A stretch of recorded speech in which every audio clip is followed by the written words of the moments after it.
ನಮಸ್ಕಾರ ವೀಕ್ಷಕರೇ, ನಮ್ಮ ಚಾನಲ್ಗೆ ಯಾರೆಲ್ಲ ಸಬ್ಸ್ಕ್ರೈಬ್ ಆಗಿಲ್ಲ ಸಬ್ಸ್ಕ್ರೈಬ್ ಮಾಡ್ಕೊಳ್ಳಿ. ನಾವು ಮಾಡುವ ಪ್ರತಿಯೊಂದು ವಿಡಿಯೋನು ಕೂಡ ನಿಮ್ಗೆ ನೋಟಿಫಿಕೇಶನ್ ಬರ್ತದೆ. ಇನ್ನು ಮೂರನೇ ಕೃಷ್ಣರಾಜ ಒಡೆಯರ್ ಅವರು 14 ಜುಲೈ 1794ರಿಂದ 27 ಮಾರ್ಚ್ 1868ರವರೆಗೆ ಮೈಸೂರಿನ 22ನೇ ಮಹಾರಾಜರಾಗಿ ಭಾರತೀಯ ರಾಜನು ಕೂಡ ಆಗಿ ಅವರು ಆಯ್ಕೆಯಾಗುತ್ತಾರೆ. ಅವರು ಸುಮಾರು 70 ವರ್ಷಗಳ ಕಾಲ ರಾಜ್ಯವನ್ನು ಆಳಿದರು. ಇನ್ನು 30 ಜೂನ್ 1799ರಿಂದ 27 ಮಾರ್ಚ್ 1868ರವರೆಗೆ ನಂತರದ ಅವಧಿಯಲ್ಲಿ ಅವರು ಕೇವಲ ನಾಮಮಾತ್ರ ಆಡಳಿತಗಾರರಾಗಿದ್ದರು. ಅವರು ತಮ್ಮ ಆಳ್ವಿಕೆಯಲ್ಲಿ ವಿವಿಧ ಕಲೆಗಳು ಮತ್ತು ಸಂಗೀತಕ್ಕೆ ನೀಡಿದ ಕೊಡುಗೆ ಮತ್ತು ಪ್ರೋತ್ಸಾಹಕ್ಕೆ ಹೆಸರುವಾಸಿ ಕೂಡ ಆಗಿದ್ದಾರೆ. ಅವರ ನಂತರ ಅವರ ಮೊಮ್ಮಗ ದತ್ತುಪುತ್ರ ಆದಂತಹ 10ನೇ ಚಾಮರಾಜ ಒಡೆಯರ್ ಅವರು ಅಧಿಕಾರಕ್ಕೆ ಬಂದರು. ಇನ್ನು ಬಾಲ್ಯದಲ್ಲಿ ಮೂರನೇ ಕೃಷ್ಣರಾಜ ಒಡೆಯರ್ ಅವರು ಶ್ರೀರಂಗಪಟ್ಟಣದಲ್ಲಿ ಮಹಾರಾಜ 9ನೇ ಚಾಮರಾಜ ಒಡೆಯರ್ ಅವರು ಮತ್ತು ಅವರ ಮೊದಲ ಪತ್ನಿ ಮಹಾರಾಣಿ ಕೆಂಪನಂಜಮ್ಮಣ್ಣಿ ದೇವಿಗೆ ಜನಿಸಿದರು. ಅವರ ದತ್ತು ಅಜ್ಜಿ ಮಹಾರಾಣಿ ಲಕ್ಷ್ಮೀದೇವಿ ಹಾಗೂ ತಮ್ಮ ದತ್ತು ಮೊಮ್ಮಗ ಕೃಷ್ಣರಾಜ ಒಡೆಯರ್ ಅಂದರೆ ಮೂರನೇ ಕೃಷ್ಣರಾಜ ಒಡೆಯರ್ ಅವರ ಶಿಕ್ಷಣ ಮತ್ತು ಪಾಲನೆಯಲ್ಲಿ ಪ್ರಮುಖ ಪಾತ್ರ ವಹಿಸಿದ್ದರು. ಇನ್ನು ಮತ್ತು ಅವರು ಸಿಂಹಾಸನ ಏರುವಲ್ಲೂ ಕೂಡ ಪ್ರಮುಖ ಪಾತ್ರ ವಹಿಸಿದರು. ಇನ್ನು ಮೂರನೇ ಕೃಷ್ಣರಾಜ ಒಡೆಯರ್ ಅವರ ಕಾಲದಲ್ಲಿ ಹೈದರ್ ಅಲಿ ಮತ್ತು ಟಿಪ್ಪು ಅಧಿಕಾರಕ್ಕೆ ಬಂದ ನಂತರ ಲಕ್ಷ್ಮೀದೇವಿಯವರು ಹೈದರ್ ಅಲಿಯನ್ನು ಪದಚ್ಯುತಗೊಳಿಸುವ ಅವಕಾಶಕ್ಕಾಗಿ ಕಾಯುತ್ತಿದ್ದಳು. ಅವನು ಮರಣ ಹೊಂದಿದನು ಮತ್ತು ನಂತರ ಅವನ ಮಗನನ್ನು ಪದಚ್ಯುತಗೊಳಿಸಿ ಬ್ರಿಟಿಷರಿಗೆ ಹಲವಾರು ಅನುಭವಿಗಳನ್ನು ವಹಿಸಿದ್ದಳು ಮತ್ತು ಅವನನ್ನು ಪದಚ್ಯುತಗೊಳಿಸಿ ರಾಜ್ಯವನ್ನು ಒಡೆಯರ್ಗಳಿಗೆ ಹಸ್ತಾಂತರಿಸಲು ಟಿಪ್ಪು ಮತ್ತು ಫ್ರೆಂಚ್ ನಡುವಿನ ಒಪ್ಪಂದದ ಬಗ್ಗೆಯೂ ಅವಳು ಬ್ರಿಟಿಷರಿಗೆ ಕೂಡ ತಿಳಿಸಿದ್ದಳು.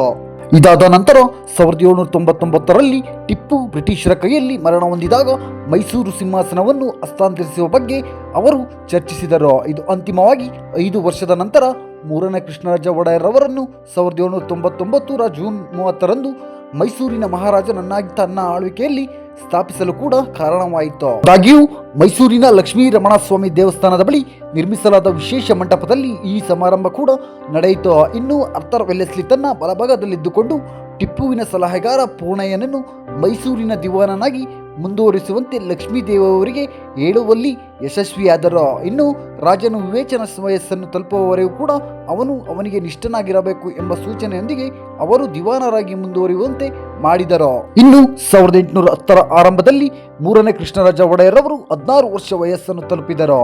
ಆಗ ಆ ವಯಸ್ಸು ಅವರನ್ನು ಅಪ್ರಾಪ್ತ ವಯಸ್ಕ ಎಂದು ಪರಿಗಣಿಸಲಾಗಿರಲಿಲ್ಲ.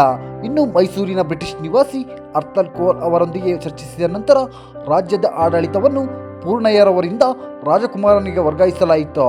ಒಡೆಯರ್ ಅವರ ಅಜ್ಜಿ 1810ರಲ್ಲಿ ನಿಧನರಾದರು. ಇನ್ನು ಶೀಘ್ರದಲ್ಲೇ ಪೂರ್ಣಯ್ಯರವರು 1812ರಲ್ಲಿ ನಿಧನರಾಗುತ್ತಾರೆ.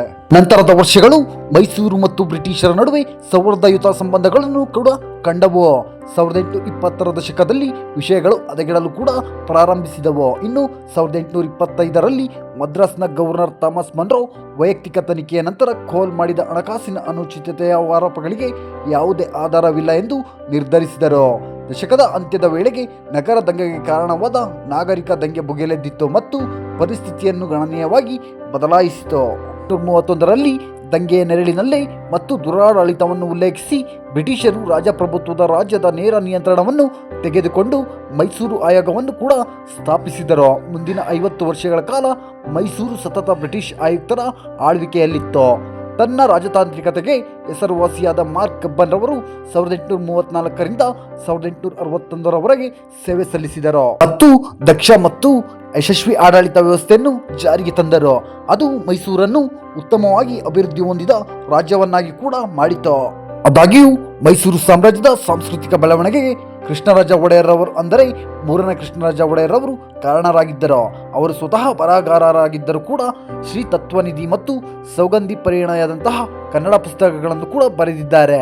ಅವರ ಆಸ್ಥಾನದಲ್ಲಿ ಹಲವಾರು ಬರಹಗಾರರು ಒಟ್ಟಾಗಿ ಆಧುನಿಕ ಕನ್ನಡದ ಗದ್ಯದ ಬೆಳವಣಿಗೆಗೆ ಕೊಡುಗೆ ಕೂಡ ನೀಡಿದ್ದಾರೆ. ಇದು ಇಲ್ಲಿಯವರೆಗೆ ಅನುಸರಿಸಲಾಗುತ್ತಿದ್ದ ಚಂಪು ಶೈಲಿಯ ಗದ್ಯಕ್ಕಿಂತ ಭಿನ್ನವಾದ ಶೈಲಿಯನ್ನು ಕೂಡ ಹೊಂದಿತ್ತು.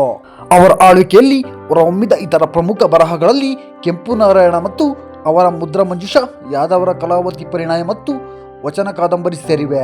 ರಾಜನು ಸಂಸ್ಕೃತ, ಕನ್ನಡ, ತಮಿಳು ಮತ್ತು ಇಂಗ್ಲಿಷ್ ಹಾಗೂ ತೆಲುಗು ಮತ್ತು ಉರ್ದು ಸೇರಿದಂತೆ ಹಲವು ಭಾಷೆಗಳಲ್ಲಿ ಪರಂಗತನಾಗಿದ್ದನು. ಅವರು ಸಂಗೀತ, ವಾದ್ಯ ಹಾಗೂ ವೀಣೆಯನ್ನು ಸಹ ನುಡಿಸಿದರು. ಅವರು ಬೋರ್ಡ್ ಆಟಗಳಲ್ಲಿ ಪರಿಣಿತ ಆಟಗಾರರು ಕೂಡ ಆಗಿದ್ದರು ಮತ್ತು ಗಂಜಿಫಾ ಆಟವನ್ನು ಪುನರುಜ್ಜೀವನಗೊಳಿಸಿದ ಕೀರ್ತಿಯೂ ಕೂಡ ಪಾತ್ರರಾಗಿದ್ದಾರೆ. ಅವರು ಸಂಗ್ರಾಹಕ ಮತ್ತು ಬೋರ್ಡ್ ಆಟಗಳ ಸಂಶೋಧಕರು ಕೂಡ ಆಗಿದ್ದರು. ಆದಾಗ್ಯೂ ಮೂರನೇ ಕೃಷ್ಣರಾಜ ಒಡೆಯರ್ ಅವರು ತಮ್ಮ ಅವಧಿಯಲ್ಲಿ ಕಲೆಯ ಬೆಳವಣಿಗೆಗೂ ಕೂಡ ಹೆಚ್ಚಿನ ಪ್ರಾಮುಖ್ಯತೆಯನ್ನು ಕೂಡ ನೀಡಿದ ಆಡಳಿತಗಾರರಾಗಿದ್ದರು. ಅವರು ತಮ್ಮ ಆಸ್ಥಾನದಲ್ಲಿ ಅನೇಕ ವಿದ್ವಾಂಸರನ್ನು ಕೂಡ ಪೋಷಿಸಿದರು ಮತ್ತು ಅವರು ಸ್ವತಃ ಒಬ್ಬ ಮಹಾನ್ ಕನ್ನಡ ಮತ್ತು ಸಂಸ್ಕೃತ ವಿದ್ವಾಂಸರಾಗಿದ್ದರು ಮತ್ತು 50ಕ್ಕೂ ಹೆಚ್ಚು ಕೃತಿಗಳನ್ನು ಕೂಡ ರಚಿಸಿದ್ದಾರೆ. ಯಕ್ಷಗಾನ ಸಾಹಿತ್ಯ, ಅದರ ಬೆಳವಣಿಗೆ ಮತ್ತು ಉಳಿವು ಎಲ್ಲವೂ ಅವರ ಪ್ರಯತ್ನಗಳಿಂದಾಗಿ ಪ್ರಸಿದ್ಧ ಯಕ್ಷಗಾನ ಬರಹಗಾರರಾದ ದಕ್ಷಿಣದ ಕೇರಳದ ಪಾರ್ಟಿ ಸುಬ್ಬ ಅವರ ಅವಧಿಯಲ್ಲಿ ಪ್ರವರ್ಧಮಾನಕ್ಕೆ ಕೂಡ ಬಂದರು. ದೇವಚಂದ್ರ ವೆಂಕಟರಾಮ, ಬಸವಪ್ಪ ಶಾಸ್ತ್ರಿ, ಅಲಿಯಾ ಲಿಂಗರಾಜ, ಕೆಂಪು ನಾರಾಯಣ, ಶ್ರೀನಿವಾಸ ಕವಿ, ಸಾರ್ವಭೌಮ, ತಮ್ಮಯ್ಯ ಕವಿ, ನಂಜುಂಡ ಕವಿ, ಶಾಂತರಾಜ ಪಂಡಿತ ಎಲ್ಲರೂ ಸಹ ಅವರ ಪೋಷಕರಾಗಿದ್ದರು. ಇನ್ನು ದೇವಚಂದ್ರ ಅವರು ರಾಜಾವಳಿ ಕಥೆಯನ್ನು ಕೂಡ ಬರೆದಿದ್ದಾರೆ. ಇದು ಐತಿಹಾಸಿಕ ಪ್ರಾಮುಖ್ಯತೆಯನ್ನು ಕೂಡ ಹೊಂದಿದೆ ಮತ್ತು ರಾಮಕಥಾವತಾರವನ್ನು ಚಂಪು ಶೈಲಿಯ ಕೃತಿಯಾಗಿದೆ. ಇನ್ನು ಕೆಂಪು ನಾರಾಯಣರವರು ಮುದ್ರಾಮಂಜೂಷವನ್ನು ಬರೆದಿದ್ದಾರೆ. ಇದು ಕನ್ನಡದ ಕೂಡ ಗದ್ಯವಾಗಿದೆ. ಆಸ್ಥಾನ್ ವಿದ್ವಾನ್ ಬಸವಪ್ಪ ಶಾಸ್ತ್ರಿ ಅವರು ವಿವಿಧ ಕೃತಿಗಳನ್ನು ಕೂಡ ರಚಿಸಿದ್ದಾರೆ.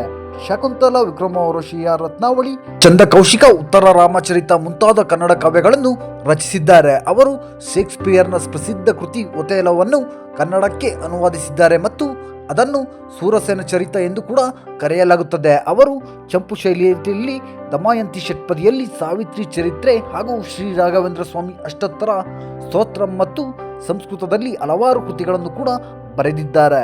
ಇನ್ನು ಬೆಂಗಳೂರಿನ ಅಭಿವೃದ್ಧಿಯಲ್ಲಿ ಮೂರನೇ ಕೃಷ್ಣರಾಜ ಒಡೆಯರ್ ಅವರ ಪಾತ್ರ ಏನಪ್ಪಾ ಅಂತ ಹೇಳಿದರೆ, 19ನೇ ಶತಮಾನದ ಆರಂಭದಲ್ಲಿ ಬೆಂಗಳೂರಿನ ಅಭಿವೃದ್ಧಿಯನ್ನು ರೂಪಿಸುವಲ್ಲಿ ಮುಮ್ಮಡಿ ಕೃಷ್ಣರಾಜ ಒಡೆಯರ್ ಅವರ ನಿರ್ಣಾಯಕ ಪಾತ್ರ ವಹಿಸಿದರು. ಅವರ ಆಳ್ವಿಕೆಯಲ್ಲಿ ಬ್ರಿಟಿಷರು ಮದ್ರಾಸ್ ಅಂದರೆ ಈಗಿನ ಚೆನ್ನೈಯನ್ನು ಬೆಂಗಳೂರಿಗೆ ಸಂಪರ್ಕಿಸುವ ಕಾರ್ಯತಂತ್ರದ ರಸ್ತೆಯನ್ನು ಕೂಡ ನಿರ್ಮಿಸಲು ಅನುಮತಿ ಕೋರಿದರು. ಇದು ಸೈನ್ಯದ ಚಲನೆ ಮತ್ತು ವ್ಯಾಪಾರವನ್ನು ಸುಗಮಗೊಳಿಸಿತು.